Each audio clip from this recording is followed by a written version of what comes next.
I had a couple of times where I was kind of caught off guard because a dining hall had closed and I was planning on getting food, and I didn't really have food in my dorm room because it was almost spring break.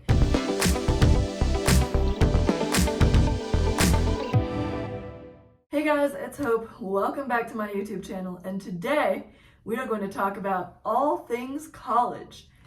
And I'm going to give you some tips and tricks as a blind person when you go to college. So, here we go.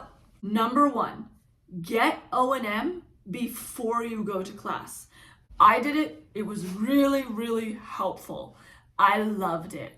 I got O&M. We went several times over the course of the whole summer.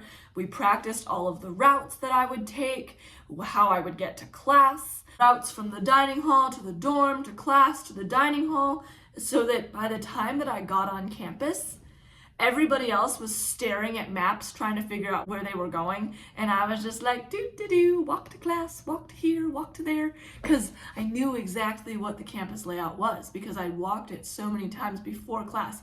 It's very helpful. It is so helpful. And then when everybody else comes on campus, you feel like you are the most competent in the room at navigating campus. It's a really good feeling. Number two, get your technology early and then practice it. If you have assistive tech that you are getting, try to get it before you go off to college and then try to practice it.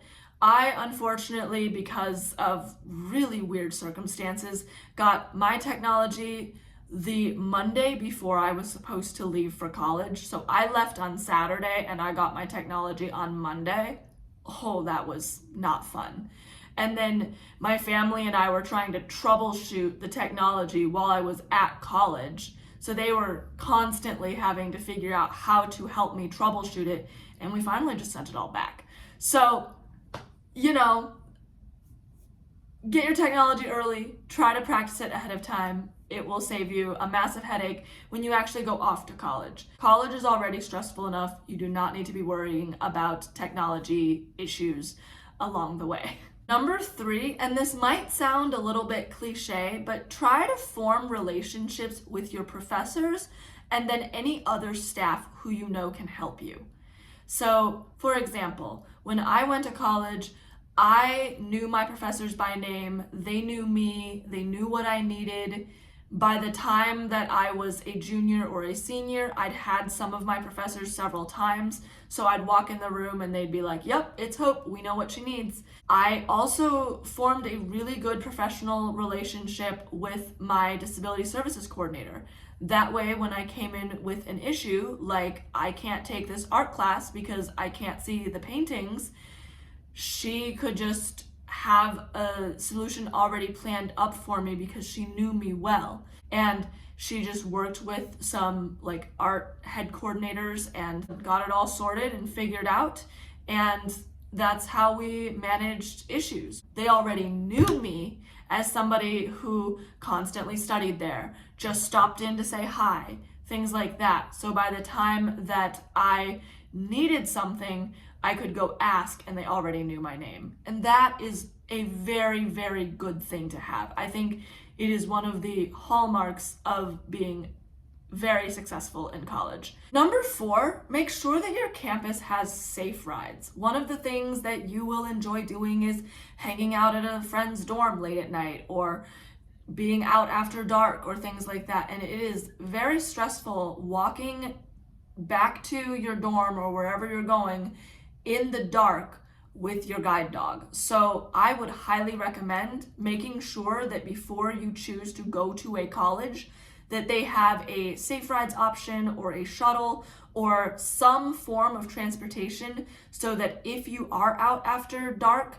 you can get home safely and not have to worry about traversing the campus at night. Number five, and again, this is kind of the same thing as number three, get to know your dorm staff, your RA, your RD, anybody who is in leadership in your dorm. Again, that way, if there's an issue, they already know you. So the first time they see you is not when you have an issue. The first time they see you is when you're just wanting to chat or hang out or study. So This is always great. Also, getting to know the dorm staff means that they are aware of you. They know where you are, they know who you are. So if there ever is, say, a fire drill in the middle of the night or something goes wrong or whatever, they know who you are, they know to look for you, and they know to make sure that you are present and accounted for and that you're okay. I had a situation in my dorm. I knew my RA really well, which I'm really grateful for. And one time the fire alarms went off unexpectedly in the middle of the night. We all got up, we all got out, but my RA was able to make sure that I got out of the building okay. And then it turned out that we were going to be out for a very long time because there somehow ended up being like a leak of water in the pipes or in the sprinkler system. I'm not entirely sure how that all worked out, but it was not a good situation. And so I also knew my RD, which meant that I could go up to my RD and say, hey, I know that we're going to be out for a long time. It's 4:30 in the morning. My guide dog needs to eat in order to work for me. I don't know how long we're going to be out here for. And so because I knew my RD and she knew me, she was actually able to go talk to the fire staff and all the people who were working and ask if I could go back in the building. So I went back in the building, got some food for him, and then came back out. And that is the value of knowing your dorm staff. It means that when middle of the night things happen, you're prepared and you have some people around you who can help you. Number 6, if your campus has one, get the campus dining app.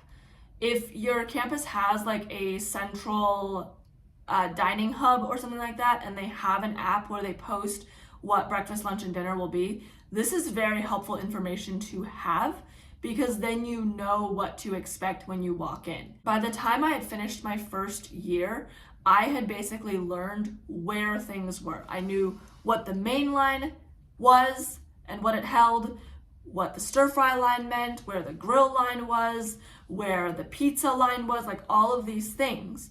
So that when I got the app and it said, okay, here's what's in the stir fry line, here's what's in the main line, here's what's in the grill line, I could know exactly where those were, and then I could go for those foods.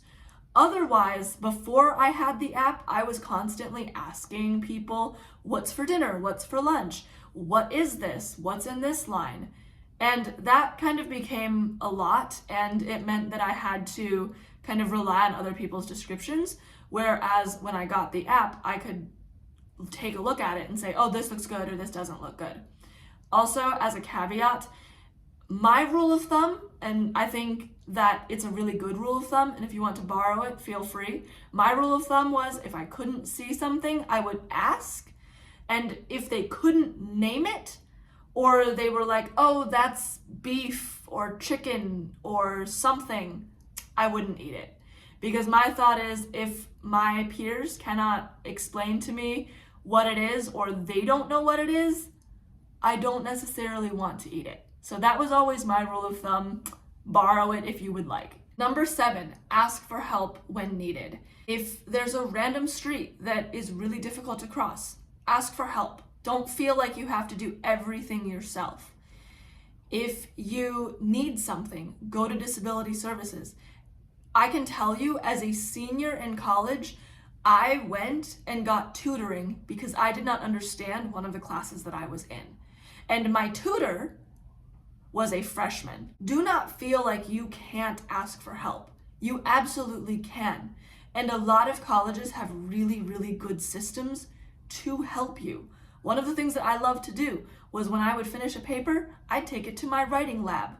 And they would look over the paper for me and help me correct things, and they would help me fix it. Really, really great tool. I didn't know this, but if your library has any sort of like research help, or librarians can help you get started on the right databases or the right articles, use it. It is so helpful.